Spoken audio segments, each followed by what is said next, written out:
retirement ceremony is a prestigious event and is the highest honor we can give a retiring Air Force member. This ceremony is our way of saying thank you for faithful service, to wish you good luck in future endeavors, and bid a heartfelt farewell. Remember that the military retirement is just an extension of an active duty career.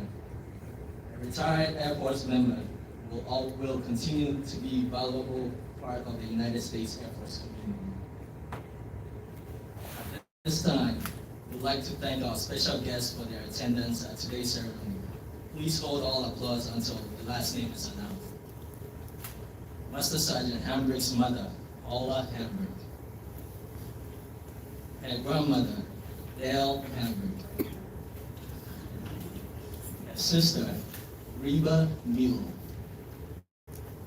Her aunt, Deborah Bailey. Her cousin, Antoinette Bailey, as well as other honorable mentions. Her uncle, Phil Bird. Her sister, Mercy Hamilton. Her aunt, Tanya Hamilton. Her uncle, Robert Hamilton. Her uncle, Tony Bailey. Today, we would also like to recognize any family and our distinguished visitors joining us both physically and virtually. Finally, we would like to welcome all commanders, chiefs, SELs, first sergeants, colleagues, and friends joining us both in person and virtually. Ladies and gentlemen, please stand for the arrival of official party and the singing of the national anthem and the invocation.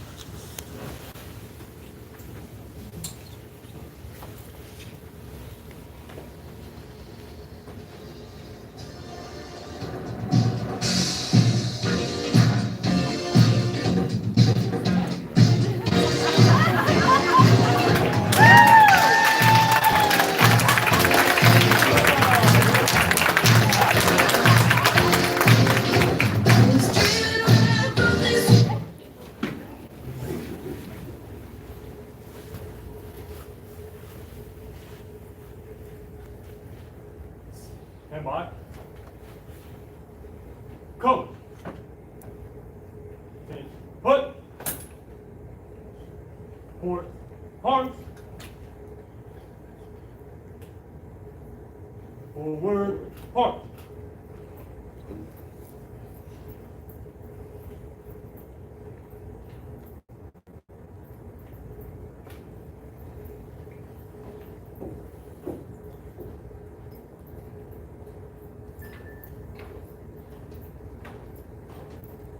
Bluetooth disconnected. Time.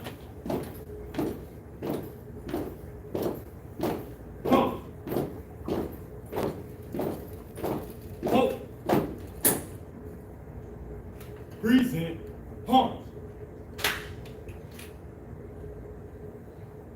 Oh, say, can you see by the dawn's early light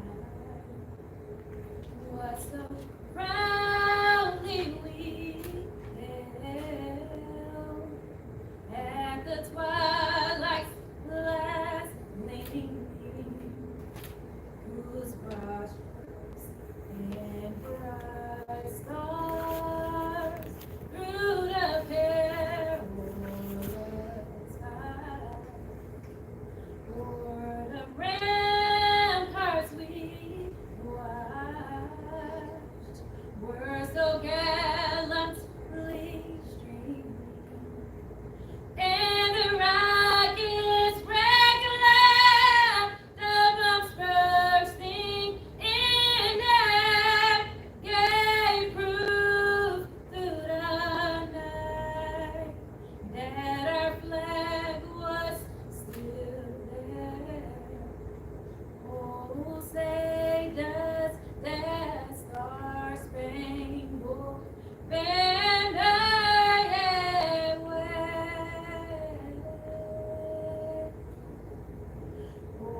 Forward.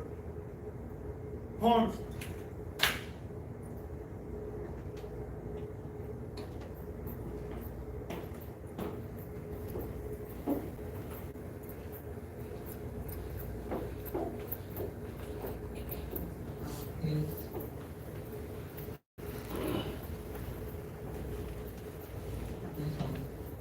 Unto his own glory.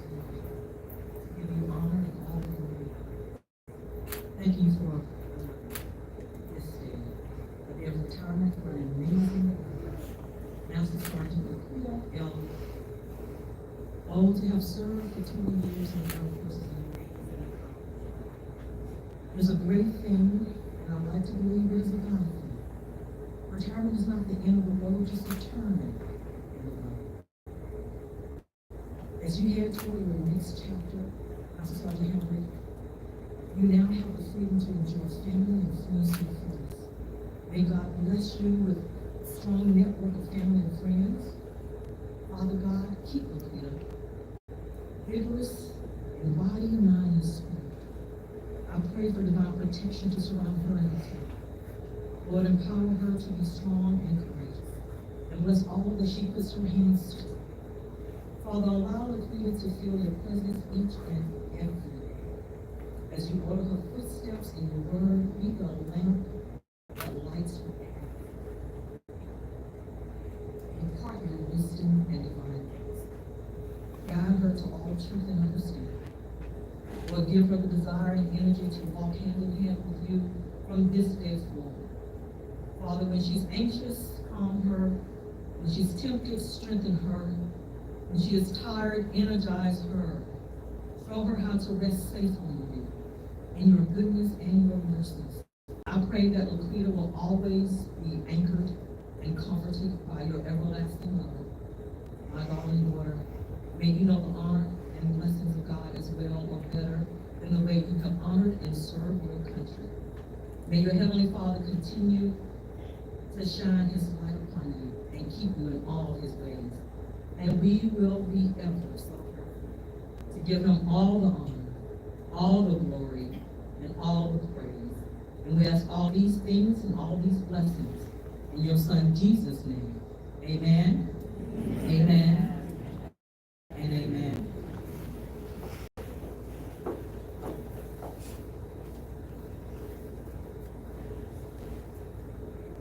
Thank you, Ms. Alexandra West, for the beautiful rendition of the national anthem. And thank you, Ms. Invocation. Ladies and gentlemen, please be seated. It is now my distinct pleasure to introduce the presiding official of today's ceremony, Colonel Light.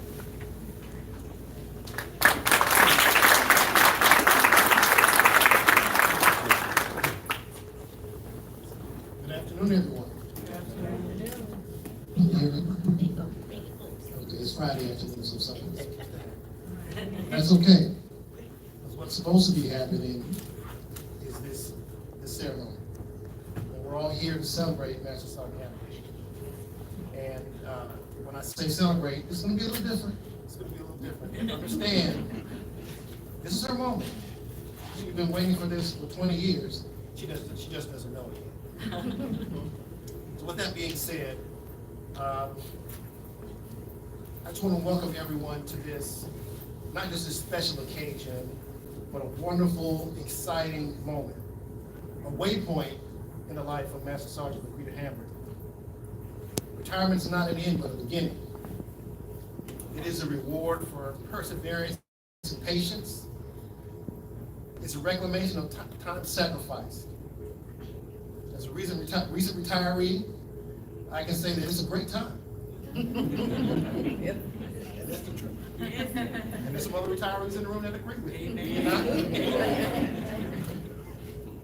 I'd like to thank Master Sergeant Hambrick for allowing me to officiate this ceremony. I'm truly honored. Thanks for letting an old colonel shave his beard and come out of retirement. You all know what I look like, ask Colonel Jones. Yes. And if you would allow me, I'd like to acknowledge, there's a few people I'd like to acknowledge, and you probably heard this and you'll hear it again, but thank you, Minister Steve, for that prayer. For the invocation. You know, she's invoking the Spirit. And the reason why I say it, because it's been truly by God's grace and mercy that this moment has happened. During a ceremony such as this, our national anthem has to be sung, and sung it was. And hopefully you were moved by it. But I also like to give a special thanks to my wife, Georgia, my travel companion, my road dog now, because that's what you do when you retire. You hang out together more. She hasn't got tired of me being around the house yet. She's been propping me up and lifting me up for 25 years. But somebody's got to keep me straight. She definitely has my number. I'd also like to thank my father and my stepmother, somebody retired, William Lyde and Lorraine Lyde, for accompanying us. To Laquita's family. You've not only been her greatest supporters, but her greatest inspiration. To her Air Force family and friends, you're reminders that this wasn't a journey taken in solitude. As an old African proverb says, alone we go fast, together we go far. There's also a saying that goes, this is for some of you folks that are from the country, who says lightning don't strike in the same place twice. And I think it's very appropriate in describing the career of Sergeant Hambrick. You see, we all have to start somewhere. And in God's grand scheme, that somewhere may require more than one visit. Master Sergeant Hambrick's military journey or chapter in her life is literally ending where she started. Let me explain. She was born in Fort Walton Beach, right here in Fort Walton Beach. And went to Flint, Michigan with her mother after a few weeks. After about 8 or 9 years, she then went to live with her Aunt Deborah. What's Aunt Deborah? She's hiding. Okay. We'll find you, Auntie. She went to go live with her in Fayetteville, North Carolina. She was in the Army, and she took care of Laquita and her sister Reba. And why is this important? Well, Aunt Deborah was in the Army, and she was very strict, and her military bearing became the seed for what would bloom later in Sergeant Hambrick's career and her life. Now, this strict rearing kept her and her sister Reba out of trouble, as far as we know.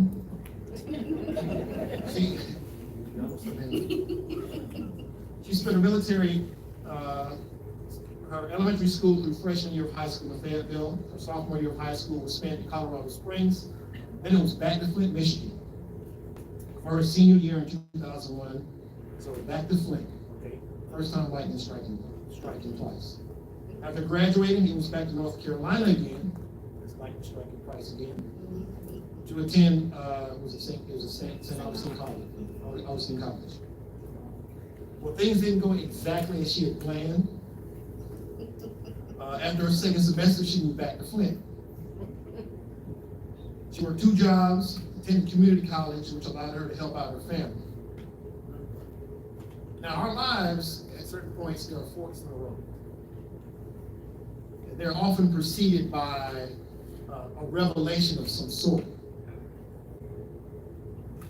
In 2002, she borrowed her mother's car, went down to the recruiting station, and here's the decision calculus. She decided she was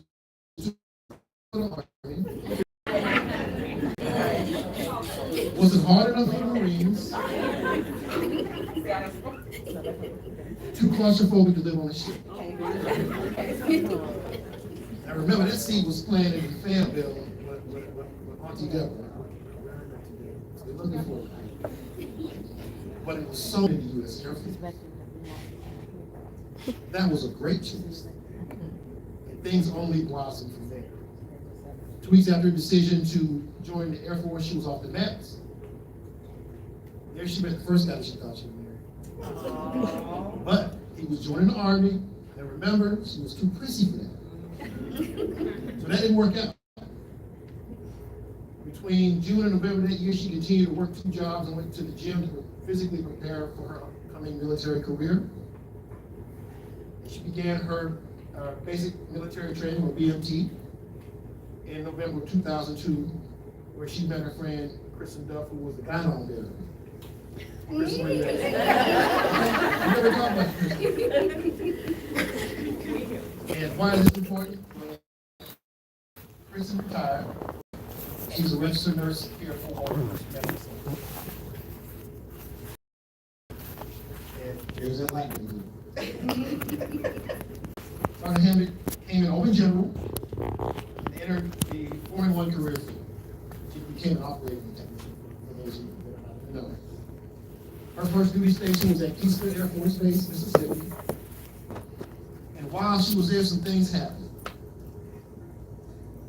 As a young airman first class, she was described as a truly superior technician, a dedicated young airman. She always performed her duties above and beyond expectations. She was a stellar performer. Her bearing and behavior exceeded standards. Thank you, Auntie Debbie. Dress and appearance were a model for others to emulate. She even studied during her off-duty time to prepare for an unfamiliar surgical case. And she trained 75% of her staff. Now, she's an A1C doing this. Her drive and determination were considered commendable, and this is just the beginning. This is her first 2 years in the Air Force. She was revered as a master trainer and enrolled in college during this assignment. This mastery of her career field saw her evolve from a Phase 2 preceptor to a Phase 2 course instructor for surgical technicians. Mind you, she had 3.5 GPA when she was in school. We'll talk about going back to school. She was in Keystone in 2005 during Katrina. Everybody heard about that story? While she was there, she assisted with a cesarean delivery by flashlight during a hurricane. And participated in recovery efforts afterwards. Sergeant Hambrick, then Senior Airman Hambrick, not only carried out her military duties, but saw it necessary to serve the church, community, and particularly women in need. She hung with the girls, and Monica and Letitia. In 2007, Sergeant Hambrick, Staff Sergeant Hambrick now, was deployed to Balad Air Base, Iraq. By this time, she'd become the Surgical Services Apprentice Course Assistant Supervisor. She went from the preceptor to the Assistant Course Supervisor. During this deployment, she scrubbed and circulated 30 trauma cases and 72 procedures, ending in a 98% patient survival rate. She was a member of the dance ministry on the farm. She donated her own platelets. While she was there, earned 10 semester hours in 6 weeks, being her CCF degree requirement. So, I guess to be in community college just didn't work out. So you like CCAF better, right? Yeah, you can do CCAF. Just a few minutes ago, I mentioned that college had seemed to be her thing, but it was in 2008 she got the associate's degree. That's just the first piece. Talk about her education some more. When she returned from Balad, she bought her first home in Gulfport, only to find out that she had to retrain to another career field to separate from it. The latter was not her choice. She did not want to separate. So she cross-trained to become an orthopedic technician, which is a subspecialty, or what we say in the Air Force, a shred of the surgical technician career field. This life event was followed by PCS orders to Langley Air Force Base, Virginia. So after 6 months in her new house, which she just bought with her deployment money after her deployment, she was on her way to Virginia. So, Staff Sergeant Hambrick then began her tenure at Langley as an orthopedic apprentice. And this is where I met this energetic young staff sergeant. She was bubbly and intelligent, and she knew her business. From 2009 to June of 2013, she worked in both the podiatry and orthopedic clinics, where she applied about 175 custom braces, casts, and splits, and completed a second associate's degree. Like then again, remember, first associate's degree, second associate's degree. They continue to earn credits towards a bachelor's degree now. And that degree was going to be in business management. She also continued to support Club 566 events. There was a brief stint as the group chief's exec, and she completed her upgrade training. She awarded her 7th level, and she served as a Denver's Eye Monitor. For the folks that are not familiar with that, that's the person that monitors time cards, and also that contributes to the acquisition of manpower for your work series. That's an important job because a lot of people don't like it. She was also the call center manager, the supply custodian, and the education and training monitor. Infection control manager, team steps instructor, and physical training lead. Some of these things she would see again. She would revisit. As she grew as an NCO, her personality off duty grew as well. She hosted an internet radio show, did some modeling and acting, and found time to get engaged again. That too didn't go quite as she planned, but what I learned is I don't believe these guys can keep up. A lot of energy, like moving around. So, they probably just gonna keep it. That's okay. Things work out. But she had us as her Air Force family. So in 2013, started having PCS to Edna. Okay. She said she did that to be close to her house in Gulfport. Now remember what I said about lightning striking twice. She was born in Fort Walton Beach, first assignment at Keesler. During her first year at Eggman, there was no decrease in her momentum. So now she's back here where she was born.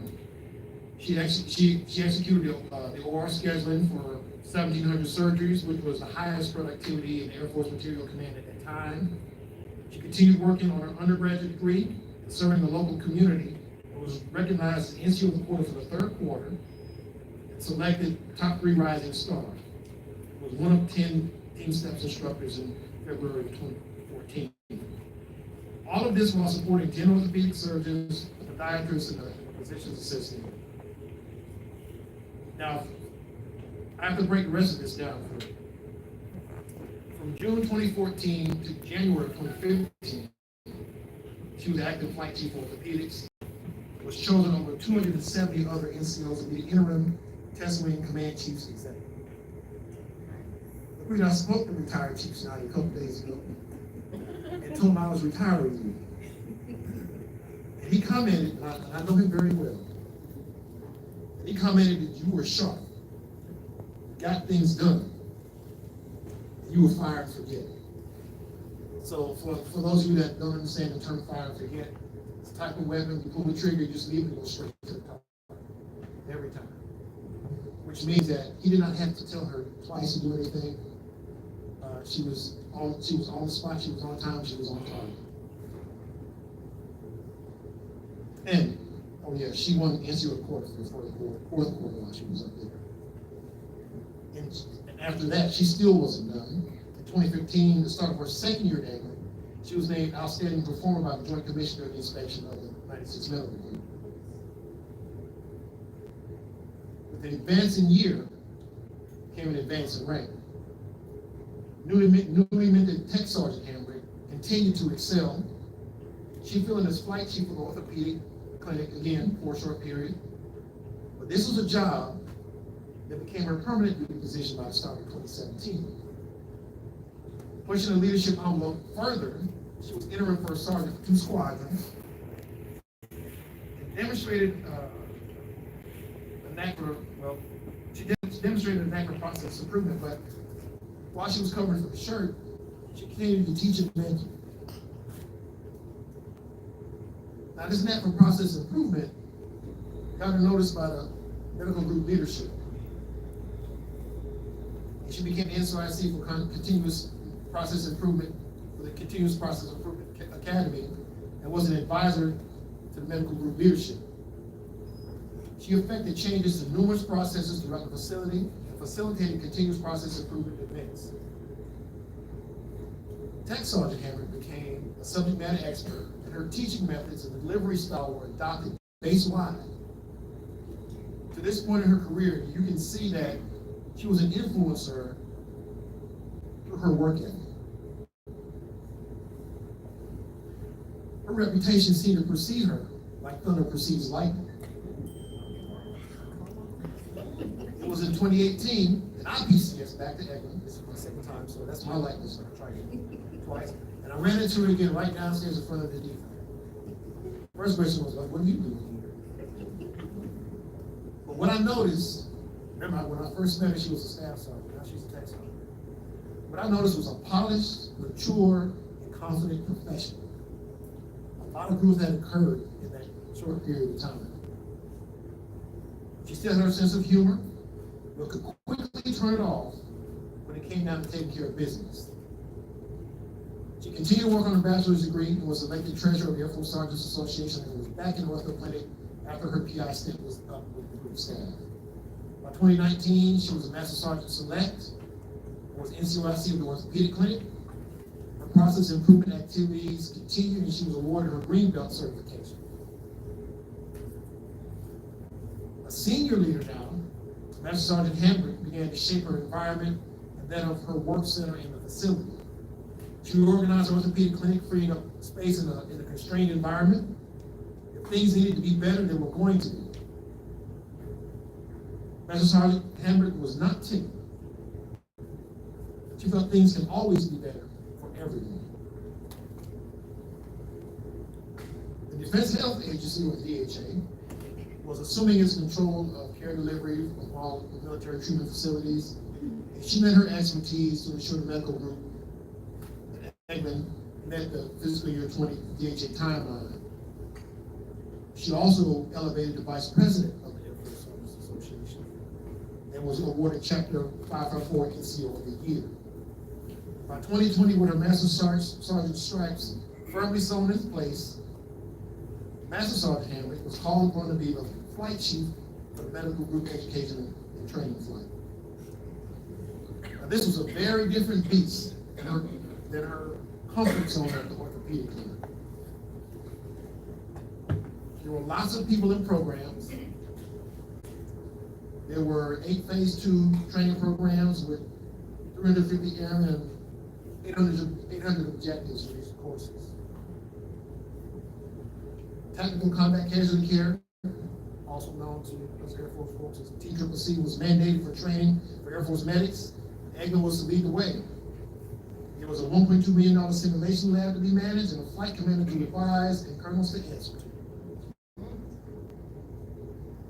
Then there was COVID-19, very nasty game changer. In the early months of the pandemic, the greatest concern of the medical leadership was protection of the staff and the community. Master Sergeant Hambrick executed the group's COVID entry-ready security tasker, grabbed 4 wing villains for a TCCC on-site training, was now a Rising Star board member, and chaired the Test Wing's African American Heritage Committee. She turned the committee from a once-a-year team to a permanent wing committee that highlighted diversity and inclusion, which was a very necessary education, not just locally, but Air Force-wide.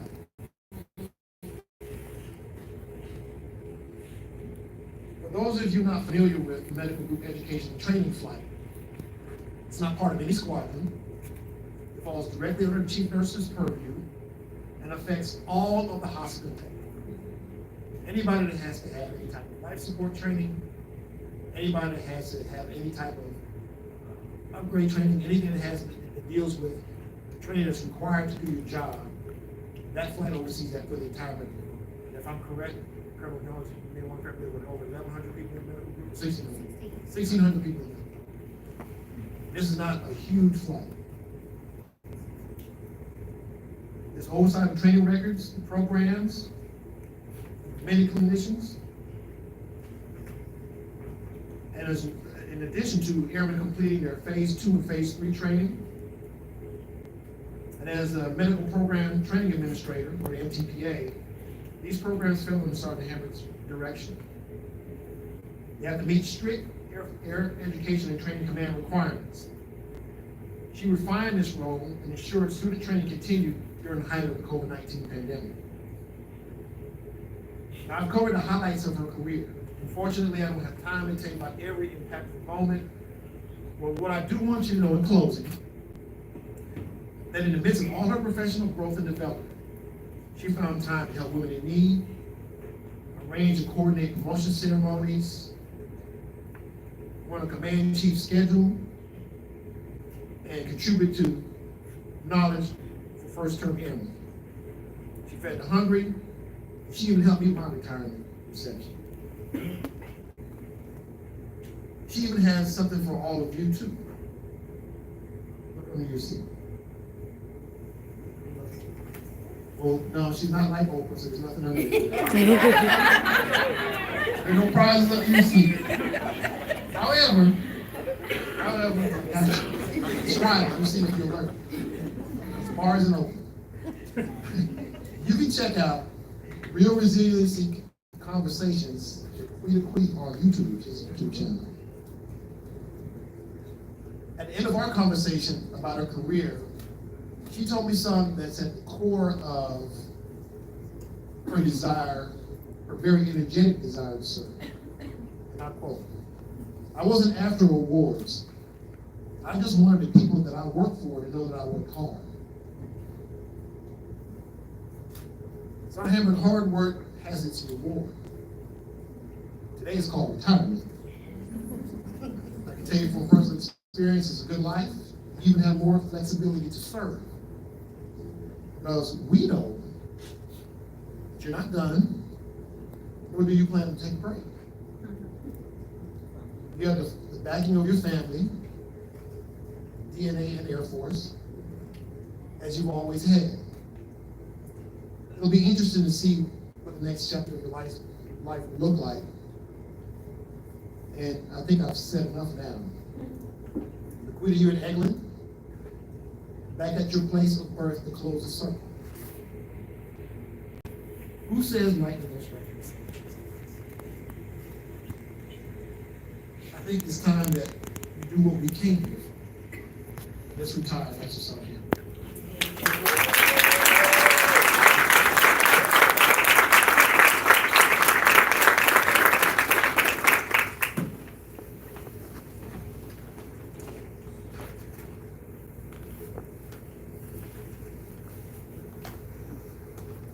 Ladies and gentlemen, please stand for the presentation of the Meritorious Service Medal.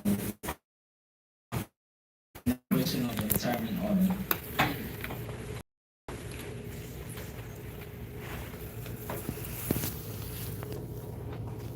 Publish the order. Attention to orders.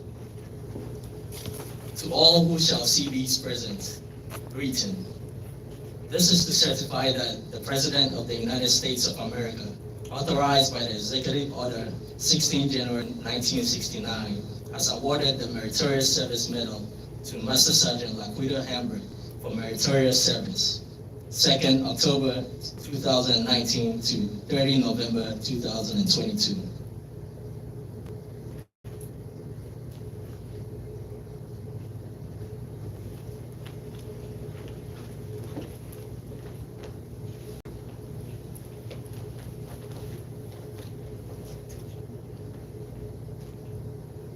The citation accompanying the Legion of Merit reads, Master Sergeant Laquita L. Hambrick distinguished herself in the performance of outstanding service to the United States as a medical training program coordinator, 96 Surgical Operations Squadron, 96 Medical Group, 96 Test Wing, Eglin Air Force Base, Florida. During her tenure, Sergeant Hambrick directed 8 Phase 2 programs and led 17 course supervisors, overseeing the quality of life for 350 airmen and fueling the Air Force Medical Services $31 million education program. As a trusted quality performance plan facilitator, she merged local standards with the Defense Health Agency and coached 5 members on continuous process improvement methods, negating leakages for 6 product lines. Additionally, as the group's medical training program administrator, Sergeant Hambrick averted a critical pipeline shutdown in which she authored a 14-day restriction to movement plan, ensuring the safety of 116,000 personnel and leading to to measures that were benchmarked by the Air Force Medical Readiness Agency. Furthermore, as a career field subject matter expert, she was elected by the Air Force Major Command Functional Manager to develop and validate 3 promotion exams, impacting 21% of the weighted airman promotion system methodology for surgical technicians. Finally, Sergeant Hambrick's astute leadership enabled the success of the medical group's $3.2 million simulation lab, providing advanced training capabilities across 10 career fields within 4 bases, garnering 600 training events and certifying more 150 staff and 350 graduates.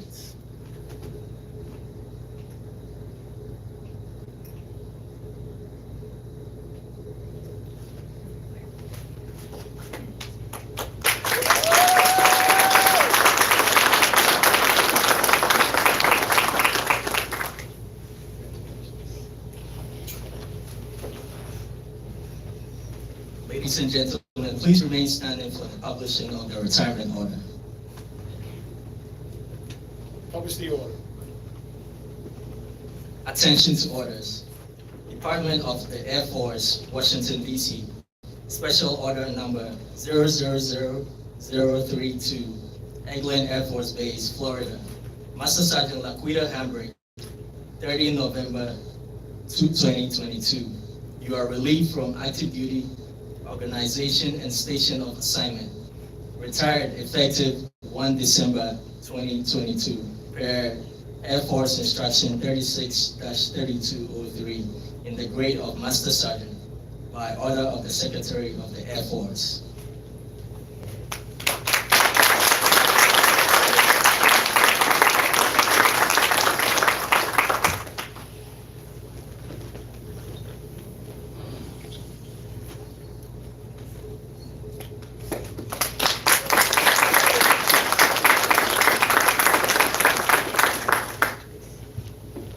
Ladies and gentlemen, please be seated.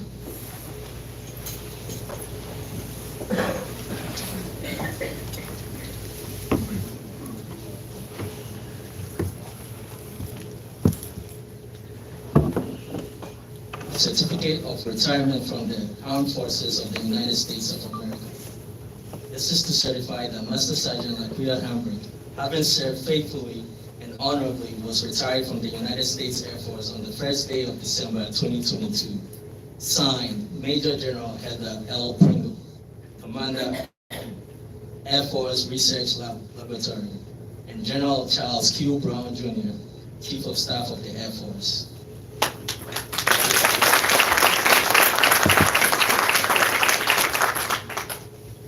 Letters of congratulations have been sent from the President, Joe Biden.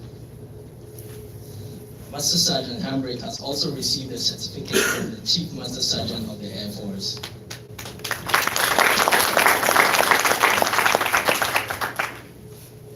Every retiree receives a special retirement pin as a memento of their active duty service. Will Master Sergeant Hambrick's mother, Paula, please come forward?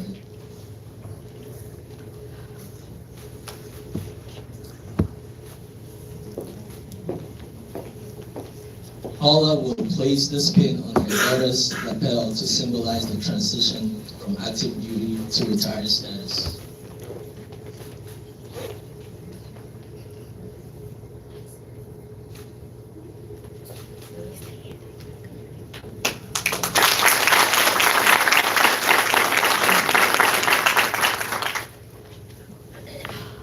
Paula, please stay on stage for the next presentation. We would now like to recognize the service and sacrifices of the military parents.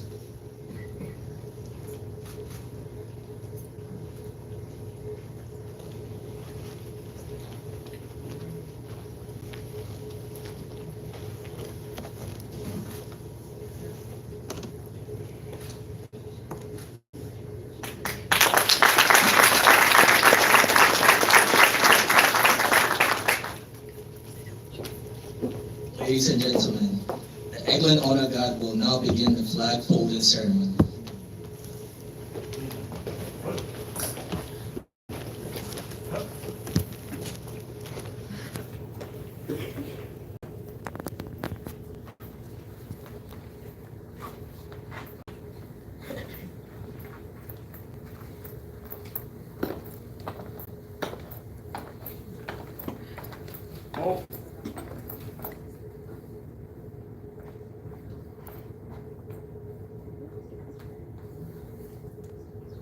than 200 years, the American flag has been a symbol of our nation's unity, as well as a source of pride and inspiration for millions of citizens.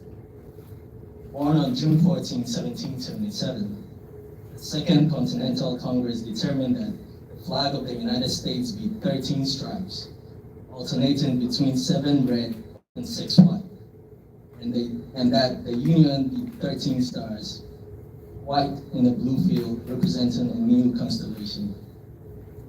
Between 1777 and 1960, the shape and design of the flag has evolved into the flag presented before you today. The 13 horizontal stripes represent the original 13 colonies, while the stars represent the 50 states of the Union. The colors of the flag are symbolic as well. Red symbolizes hardiness and valor. White signifies purity and innocence. And blue represents vigilance and perseverance and justice. Traditionally, a symbol of liberty, the American flag has carried the message of freedom and inspired Americans both at home and abroad. In 1814, Francis Scott Key was so moved by seeing the stars and stripes waving after the British shelling of Baltimore's Fort McHenry that he wrote the words to the Star-Spangled Banner. In 1892, the flag inspired Francis Bellamy to write the Pledge of Allegiance, our most famous flag salute and patriotic oath. In July 1969, the American flag was flown in space when Neil Armstrong planted it on the surface of the moon. Today, our flag flies on constellations of Air Force satellites and circle our globe, and on the thin flash of our aircraft in harm's way in every corner of the world. Indeed, it flies in the heart of every airman who serves our great nation. The sun never sets on our U.S. Air Force, nor on the flag we so proudly cherish. Since 1776, no generation of Americans has been spared the responsibility of defending their freedom. Today's airmen remain committed to preserving the freedom that others won for us for generations to come. By displaying the flag and giving it a distinctive fold, we show respect to the flag and express our gratitude to those individuals who fought and continue to fight for freedom at home and abroad. Since the dawn of the 20th century, airmen have proudly flown the flag in major conflicts on lands and skies around the world. It is their responsibility, our responsibility, to continue to protect and preserve the rights, privileges, and freedoms that we as Americans enjoy today. The United States flag represents who we are. It stands for the freedom we all share and the pride and patriotism we feel for our country. We cherish its legacy, and as a beacon of hope to one and all, long may it wave.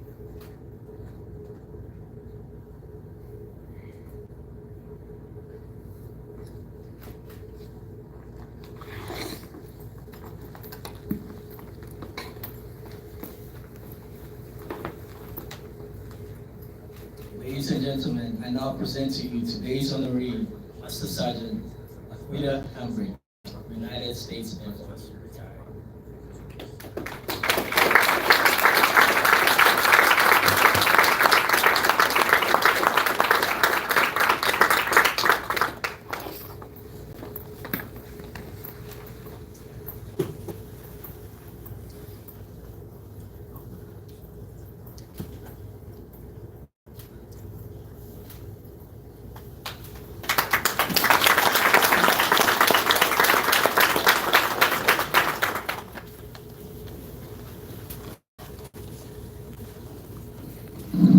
Y'all know I had to move it down, right? I don't know why y'all acting surprised.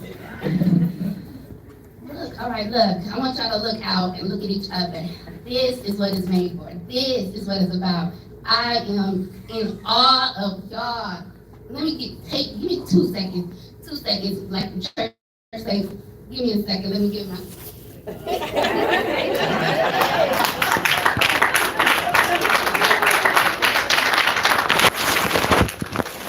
I got to find out where to put my phone. Okay. Woo! Yes, we made it, y'all. I can't tell you about myself. We made it. Y'all like you saw me. Give yourself a hand. Yes. Look. Woo, he talked about Keisler. I want my Keisler people that met me at Keisler, take a stand. 2 seconds. Come on, stand up. These are my people. All the way from Keisler. My Langley people. Go ahead, stand on up, Langley people. There we go. Langley. All of my Eglin family for the last 9 years. Go ahead, take a stand, give your help, give some hands to yourself. Y'all made it. Y'all made it. Start here with Eglin. Thank you so much. Man, I have to start off. I have to take a little line from my brother, now Master Sergeant retired Williams. I want to first start off by saying I want to give an honor to God who's the head of my life. If y'all only understood what it meant to be here, right, after 20 years.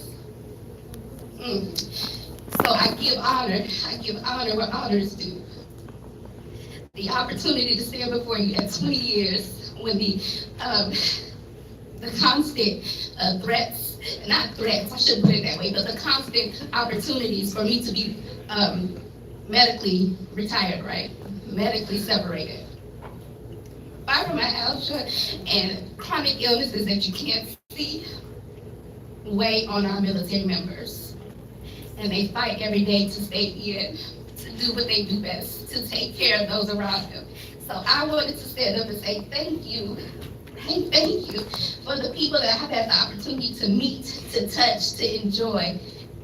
It means so much more than what words can express. So I wanted to start out by saying, giving honor to God because He seen it fit to still let me get here to get to 20, because it was my commanders, it was my STLs who were still out there fighting, saying, well, she can do it. Give her a little bit more, she can do it, she can do it.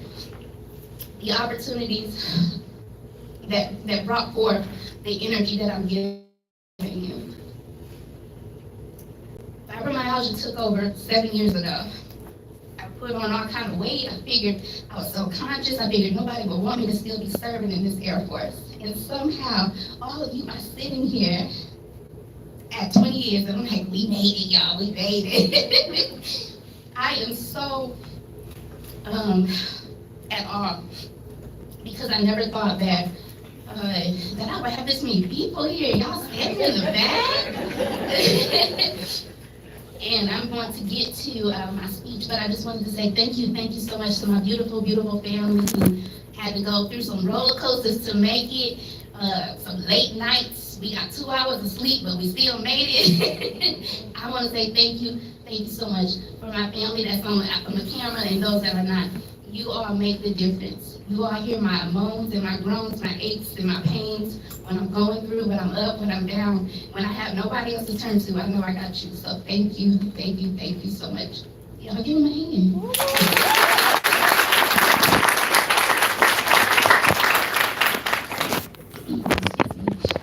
To my military family, my Geminis, my fellow NCOs, senior NCOs, my airmen tier, y'all still my leaders, whether or not you know it, all of my commanders, all of you that wear your rank in your respective places, I thank you. If it wasn't for you, I would not be standing here. Each of you have had an intricate part of my career in one way or another. The women, my platinum crew that I met, that really made a difference, right? My leadership over here, my education and training leadership that helped me through. My chief that was there for 7 months and they stole their way. However, over the years, we have built such a mentorship, a camaraderie where I can call on her about anything. She said, I got you. What you need, Rita? So I think you brought your entire family. That's how I do. Just to be I thank you. All of my ortho people. Go ahead, kid. Look, retired kid. Let them see your beard. You know Colonel Hyde hate me right now. Oh, look at, so we got Colonel Retired Davis in the back. That is my ER doc. Thank you so much. All of my Air Force Officers Association people. That's Sean. Come on, Mr. Climbing. Y'all stand up. I want you all to see, these are the people that held me down when I didn't know what I was doing. He was always there, dependable, no matter what was going on. I thank you again for coming. My new family, Miss Georgia and the live crew, thank you so much. My people that have known me, Pam, since she came in. Right? Oh my goodness. Mr. Larry back there, hey, Mr. Larry. Look, this is why I invited everybody, right? Our housekeepers take care of us. They make sure our hospital are clean. They do the things that we don't want to do.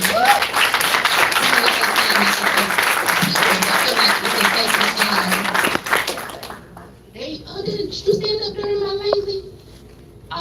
New officer, he was enlisted when I first met him. Now he's an officer. He's a physical therapist, John. Down there at Tyndall. Come here, let him see you. There you go. So in my speech, you will hear how I say I was able to mentor, meet, and train people who outranked me, became officers, and became more than what I thought I would have the opportunity to see in my lifetime. And being rich in a sense of being in the military is not about the rank that you put on your shoulders. It's about the people and the people you take care of and the people that you see. You're like, oh, okay, let me go salute you, Major. I didn't even know. These are the people that make my career worthwhile. My people here, though, she's trying to hide. My Shelly Ann and Gomez crew, they came down. I've known them for, I don't know, a couple years when I was doing CPI. I met him, I used to be his mentor. I met his beautiful wife. Came to find out she got my birthday, y'all, so now we twins. All of the people you're gonna meet, or you will at least see the face of the person who did my shadow box, and the people that do the little things that I never want to forget a single person. And that's why I wanted you all to stand up. I wanted people to acknowledge the people who made it oh so real, right? My aunt that y'all don't see on camera, when y'all get a chance to eat all this delicious food, y'all be like, okay, Auntie Deborah. I got my Mary Kay people, I got my Lieutenant Brown.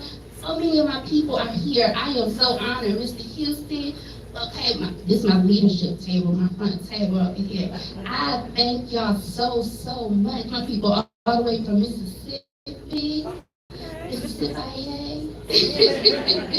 TT came down, brought a baby with a nephew. Y'all are the real MVPs. Each and every one of you in your respective places are the MVPs. So of course I said my family, but I want my beautiful people to stand up. And so Reba and Brian, go ahead and stand up. Let them see how beautiful you are, because we're part of this family now.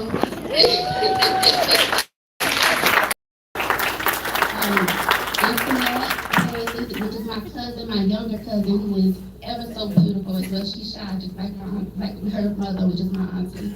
My mother Paula, there you go. And of course, my wonderful grandmother, she is our matriarch of the family. Thank you so much for all of the sacrifices you made to get us here. And so what Colonel I was talking about, everybody had a hand in helping me grow. From the baby Aaron that was getting in trouble, and always when Master Sergeant Craig was, I don't know, maybe Senior Aaron Craig, and I was hearing me get yelled at by Judd Haley all the time. The people that watched me grow was like, girl, you're gonna get kicked out. Like, I got caught going to spring break on a 4-day weekend without being on leave, and it was going to put it out, y'all. I had to call my supervisor. I was like, it's like 2:30 in the morning. Like, sir, I ain't gonna be in tomorrow. Like, where you at? I don't know. The bus stop. So I want to give it to my friends that are virtual, far and near. Thank you so much for taking the time out, spending money, because I know plane tickets not cheap. Driving gas ain't cheap. So I really do thank you for the sacrifice that you've made to get us this far. So Colonel Lyde, you stuck with me now. I'm coming to San Antonio. I am. Now you're the problem child. So words are so minute when I think about how much he and his wife, Miss Georgia, have opened up their home to me. They've opened up their leadership and their support and their love to letting me live under their guidance and support. And they have unwillingly become my new angels. So thank you again for everything that you do. All right, my Minister Mary, my Mama Mary, as I love to call her. And yes, my mama does know I call her Mama Mary. Mama Mary has been with me for a long time. A lot of the ups and downs of spiritual walk. She's prayed me through, she's seen me through. She see when I went through and I said, I'm going to be ordained, she said, you sure? She said, make sure, because it's a hard struggle, and it has truly been ever since it has been a struggle, and yet we're here. I love you for the love of the Lord like never before. Thank you so much. I can't be crying. I don't have my good mascara. To those that wanted to be here but couldn't, my other apostles, Apostle Tylee and Apostle Nia, if you're watching, thank you again for your leadership. My co-workers and my military family, my ortho people, I want y'all to take a stand because y'all need to have to deal with me in your clinic for the last, couple months, past 5 months. And y'all take a stand just to say you dealt with me. And I'm telling you, that's not my questions.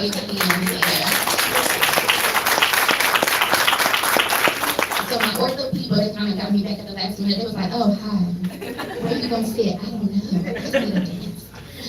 And they have ever been so gracious to step in whenever. And Erin Alcidalis, if you all have not seen it, is my POC. And when I said, I need somebody, she said, I got you. I said, you sure? I got it. And then later on, I said, have you ever done a retirement? She was like, no, ma'am, I've never even been on one. I said, oh, Jesus. Oh, Jesus. She said, well, ma'am, whatever you need me to do, I'm willing to do. And she has done just that. I asked her this, I asked her that. She said, ma'am, tell me what you want me to do. How can I fix it? And she's done just that. So I thank you, Senior Man Alcidalis, for stepping up. So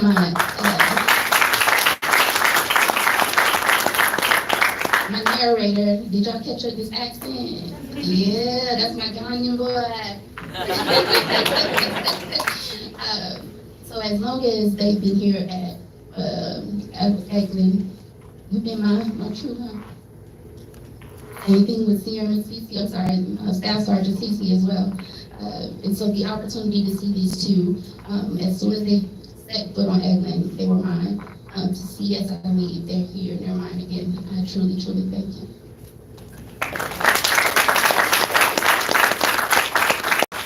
So I wanted the voice, right? Because we're talking about inclusion, diversity, and inclusion. I wanted a voice that didn't sound like mine. I wanted something that looked a little different, but you was like, but that's, okay, well, he got a little something to him. I wanted you to feel that, right? That's why I said, as soon as she said, sorry, the door, I'm like, cool, got it. And I was just ever so grateful to see these people here because they came with me and they leading with me, and I'm grateful so, so much. Being an NCO and being a supervisor is hard. They don't tell you that. That ain't hard. Ooh, you got these extra responsibilities and stuff. You got to call them when they don't show up. Just be a word. And I started to remember when I was at A1C and somebody was fussing at me. Henry, where you at? I overslept. They didn't know I was at the club the night before. That's why I overslept. Right? The things that everyone do. So once again, I just wanted to take time out to say thank you to my 4-0s, my 4-1s, all of those that really took the time out of your day to touch, right, in some way, form, or fashion. So look around. I know y'all like this girl, always extra. That's right, I'm extraordinary. So I had to do a little extra. So what you see on your tables are different centerpieces, and I did that specifically to show forth that they're not perfect. And just like each of us have our own things that make us perfect, are the same thing that makes us imperfect. So what you see on the table, some of them have everything there, some of them have a couple things missing. You're like, well, where's the rest of it now? And that's because every one of us has something that you're like, I'm still missing. I still become better. I can still grow from. And the opportunity for us to still grow and to show forth its beauty in where you are, right? It's still beautiful just as it is. But the opportunity for you to grow and become better is what changes. And I know I'm gonna hit on something that Colonel Lyde said earlier. My goal was to be impactful, not just inspirational. And the difference between being inspirational and being impactful. Influential, not inspirational, influential. When you're influential, usually it's because people like you. They're like, oh, okay, yeah, I'll do it. Sorry, you're asking. Cool. No biggie. You're gonna just make it move because I asked, right? You like how I do things, you're willing to change because of you as a person. But when you are impactful, they change their mindset, not because I asked them to, but because now their mindset has changed. My goal in my 20 years was to always be impactful, not just influential. I don't want people to do it because, oh, Sarah Henry, cool, yeah, I got it. I want them to say, you know what, I need to do it because it's the right thing to do, right? It's the right thing for not just Sergeant Henry, but for the department, the flight, the whatever, the squadron, the wing, the Air Force. What's right? And what does right look like? Change your mindset and give the opportunity to grow from that. All right, so I feel like this view that I gave you was a lot. Y'all looking a little stiff. Y'all want to stand up? Y'all need some quick time, some music real quick? Y'all all right? Okay, all right. Usually what I tell my new airmen, if they have one of those rough days, I said, you know what you need to do? Go in the bathroom, put some music on real quick. People don't bother you when you're in the bathroom. Go in the bathroom, put some music on, give yourself a good 3-minute praise break, dance situation. Whatever you need to do, your rock music, rap music, whatever you need to do, take that 3 minutes for yourself. Shake it loose and you're like, okay, now I can do it. Now I can do it. So I feel like it's a fixed fight, right? That song, all I do is win, that's how I feel. Either I win, and as a matter of fact, now they see me, or I win as far as it's a lesson. I had a whole bunch of lessons. Ain't nobody tell me about these lessons, baby. I thought I was just gonna get this. Like, you win it. You sure? I don't feel this way. And I think that when you realize that it's a fixed fight, whether you know that you're winning or whether you just come out winning, you still winning. You still winning. When you don't get promoted, you still winning because you don't want that extra responsibility. You want the extra money. You don't want the extra head up, right? Look at that. I get my master sergeant, get ready to be senior master sergeant that I met from. She getting ready to come right back to San Antonio. Hey, Mia. So that was someone that enlightened me to be who I was. To still have these same people, like you saw that lightning strike, that thing just came back. It kept coming back. I kept meeting people like, oh, you kind of remind me of, oh, you. And I mean, people like Cam, been there, but you don't see that. Oh, take my secrets to the grave, okay? She was my guideline bearer, and I know when y'all came in, I had my Air Force, my basic training book back there. So look through there, see some of our pictures. Thank you. That's all right. He said, don't forget it. Okay, I won't. So then they have the opportunity to change and grow. Now she got a beautiful boy. She got a whole family. You got 3? 4. Now she got 4. So when those of you that kind of know me, because of my medical issues, because of my relational situation, I did not have the opportunity to have children when I was in. So I always wanted to adopt or foster. And this right here is my role model. I remember when I told her, I said, I went through the class. She said, what class? Like, tell me what I got to do. And now she got 4 beautiful boys, right?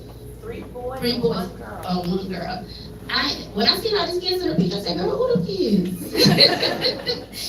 I am looking at my true example, right? At first, I wanted to be her example. And this is why when I look at you all have become my example. I met CMS right here, and I was like, okay, Sheila up there. Thank you, Mr. Larry. I was like, Sheila, no. But I was like, she got some sass. I said, when's your birthday? She said, I'm a Gemini. I said, oh, that's why I know you. The things that as medical people, we start to find ways that we can connect. right? The people that had to deal with me through MTPA, I'm sorry. Thank you. They had to find a way to connect with me when I'm making changes because we got COVID turning around every 5 seconds. You gotta be resourceful, you gotta be resilient. And I thank you all so much. And when I kept saying, there's a change, they like, you know these students gonna write us up, right? So the things that Colonel Jones and Chief Daniels had to deal with every time the end of course came down, they was like, how we gonna fix that? I'll get back to you. We still got them in on time, they never came back, asked questions because we were professional, we were thorough, we made sure that we had the bosses back. So thank you all for trusting me with the position of MTPA for the last 2 years. I don't think Sarah Duncan was able to make it. Probably crazy stuff with MTPA. See what I mean? Instead of taking offense to the opportunities that come out, we don't take offense to it because offense usually means you have to put up a fence. There has to be a barrier. And what I've learned in my 20 years is don't take offense to everything. Every time somebody says something to you, I can't believe they said that.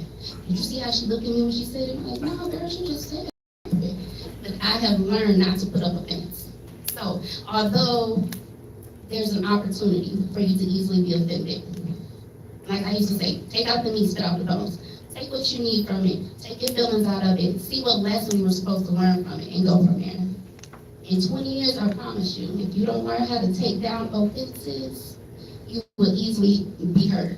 All of a sudden, your Air Force career, your personal life, you offended with every time somebody corrects you or every time somebody doesn't agree with you, right? Take down the offenses and really learn how you can become a better person utilizing the lesson that was there. All right, he said something about conveniences. I know y'all like, don't fall asleep on me, I promise. So catering to convenience and what's comfortable. Okay, just a show of hands. How many people like to be comfortable? Okay, see, most of my ladies here, y'all know that's why we join here. What is convenient and what is comfortable usually leads you into a stagnant place. Believe it or not, because I know I don't like it. There's times financially, what's convenient is just to not eat out. What's comfortable, I want a Popeyes. My son first class back there, Army life, I always want some Popeyes, honey. I'm like, you want some? We go to Popeyes. I said, all right, sorry, first class, whatever you want. But we have the opportunity to choose our consequences. Either they can be decisions or they can be consequences. Either way, it's still going to win in the end. It's still going to either be a lesson or a win overall. So I wanted to hit on training because he did talk about education training. Why is training important? I'm going to teach y'all like I do the students. Why is training important? That ain't for me to answer, that's for y'all to say it out loud. Training is very much in this time of year, in this time of our life in the United States Air Force. I'm sorry, in the United States as overall. If we don't train like we plan to do once we get on the field, what happens?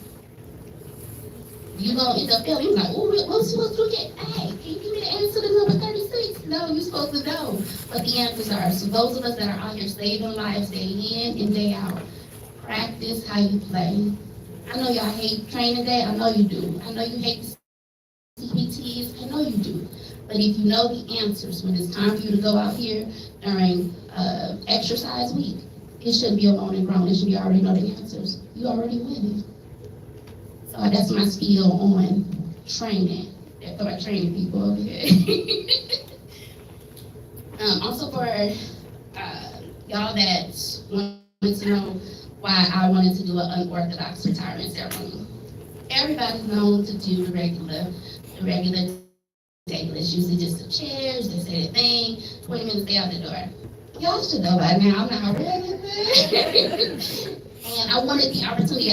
I said, usually in mass dress is because you dancing. You going to a bar, you having a good time, you dressed up, but that's your time to kind of jam. So I was like, when we go down, we gonna jam. We gonna have us a good time, because we gonna party like it's 1999. My people that know, you know. My younger people, look it up. So just like the peacock thing, I'm gonna break down the peacock thing real quick. I know y'all like, what's this peacock thing? Peacocks are so unique. They're beautiful in essence, but there's so much that comes from behind it. I wish that Colonel HT was here because that's my twin sister, my HT twin sister, for peacock loving. Peacocks usually walk around with a crown on their head. I was like, oh, they wear a crown? That's me? Okay. When you walk around with a crown, you hold a certain authority when you walk, right? If you were the king or queen for a day, you would walk around different than you would as, right? Whoever get paid, what you get paid. It would change your mindset. If you walked around with that crown on, you got to think about, they started from somewhere. Did y'all know peacocks look like a bald-headed scallywag, no hair in the leg? Gelled up, wigged up? It's only a handful of y'all that know too much. She told me to will again. They go through this transformation. So they started from something that somebody thought was ugly. And they had to grow into their feathers. They are territorial because they're going to take care of it. If it's theirs, they're going to go ahead and work it out. They're going to fight for it. Your family, your military family, somebody better not say nothing about my Army, Air Force, Navy, even though I ain't going down with all of them people. But this right here, those that are here, virtually, be up physical. I'm going to fight for it. They ain't going to touch this one. They ain't going to touch this one. To mine. Right? They're fighting to get to you. Every year they lose their feathers. In certain cultures, it's considered to be very sacred. There are things that we had to shed to become better. You got to shed some old things in order to become better. There are some things that you were comfortable with that looked good on you last year, and I have to say it. Every once in a while, somebody's like, oh, I know Quita. I'm like, how much do you really know Quita? I might have shed the feathers already. Who I was as Airman Hambrick versus Master Sergeant Hambrick, totally different people. Who I was as 12-year-old Hambrick versus 20-year-old Hambrick. It's totally different people. We have to shed those old feathers. Sometimes shed away those things that no longer serve us. And those feathers might actually be people. They might be circumstances. There might be situations. They actually might be habits. And we have to make lifestyle changes. We have to make sacrifices in our everyday thought process. We got to shed some stuff. You know that the peacock was actually a male. Did y'all know that? Yeah. I thought that was the female going like, let it show. But no, it's actually the male that is celebrating, looking for their mate. And so it becomes a masculine energy because we have to also appreciate our men and the crown that they wear. We don't give our men enough appreciation for the crowns that they wear, the struggles and the sacrifices that they do. So thank you all for being the men, peacocks that we see and love. So even though the peacock males get all the attention, the peacock hens are the females that nobody know about. That's usually how it is when you decide peace. The peacock hens, though, they have each other. So the peacock hen, or the peacock, is also a representation of sisterhood. Look to your left and to your right, your sisters are there, right? That's your sisterhood. Because guess who's raising up the peacock babies, the chicks? The sisters. They like, oh, where you at, girl? That's all right, I got you. Come over to the house, I cook some macaroni and cheese, some baked chicken, right? They're taking care of each other. What are you doing to take care of your ladies, your friends, your sisters to the left and to the right? Our sisterhood. We talk about showmanship. It is the epitome of if you got it, flaunt it. Let me tell you something. I ain't even 5 foot nothing. All the 190 pounds of, guess what? I'm gonna walk around here like I'm the baddest. You hear me? The baddest. I want you to be so confident in the field that you're in. There's someone who did not make it to today. There's someone else who woke up with a negative diagnosis. There's someone who's still trying to figure out if they're going to live to see today or tomorrow. I mean, flaunt it, own it. And if you don't know it, guess what? Fake it till you make it, boy. Nobody gonna know. Right?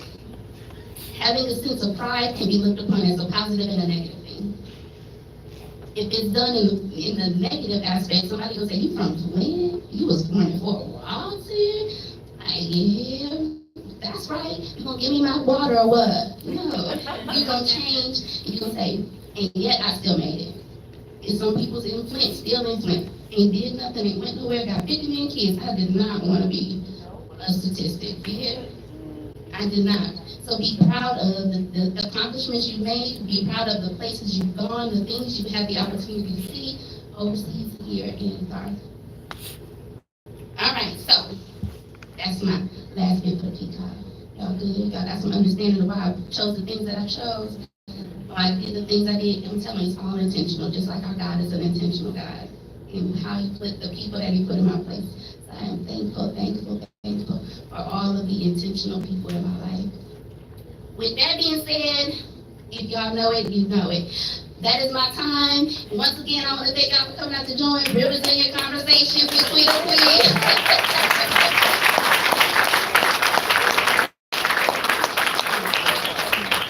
Okay. I will have raffle tickets if y'all want to stay back. There's some games back there we're going to play. If not, you gotta go. It's late. But if you want to stay around, hang out for a little bit, we got games. We're going to have some raffle. Make sure y'all eat some of this good food, courtesy of Bailey and Associates over there. Y'all, she didn't want to be, don't take no pictures, just wave your hand real quick. There it is. Boom. So there is a pasta bar back there in the back. Drinks came by. My platinum crew over here in the back, they make sure y'all had y'all wonderful drinks. So thank you. Everybody had a hand in making sure that today was successful.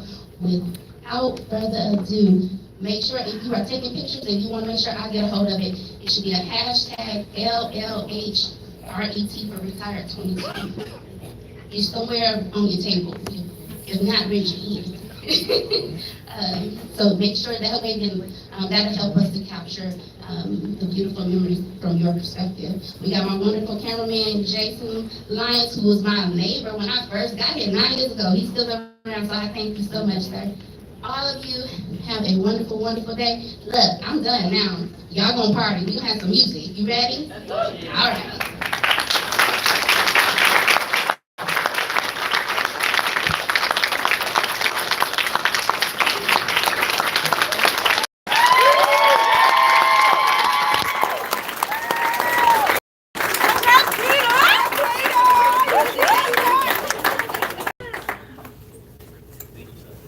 Oh, you got to bring it up. Sorry, I'm so Ladies and gentlemen, please stand and celebrate for the playing of On to the Next. And then With my DJ, they working. I got a million